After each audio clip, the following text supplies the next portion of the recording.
Hi friends, welcome back to the channel. So today's video topic is if your Wi-Fi icon is missing or your Wi-Fi option is not visible.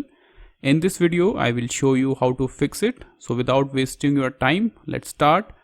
First, right click on your network icon, then click on troubleshoot problems. So this will run the troubleshooter. Now select the Wi-Fi option at the top, then click on next.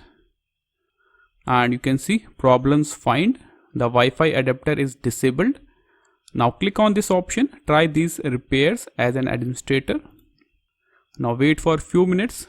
This will fix your Wi-Fi issue. And you can see the result. The issue has been fixed. Now click on close.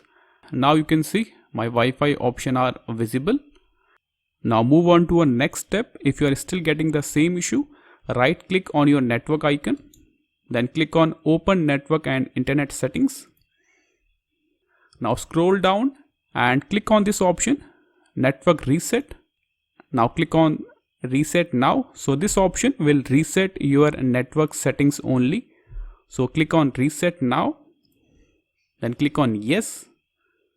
Now it will take 5 minutes and after that your system will restart and it will fix or reset your network settings.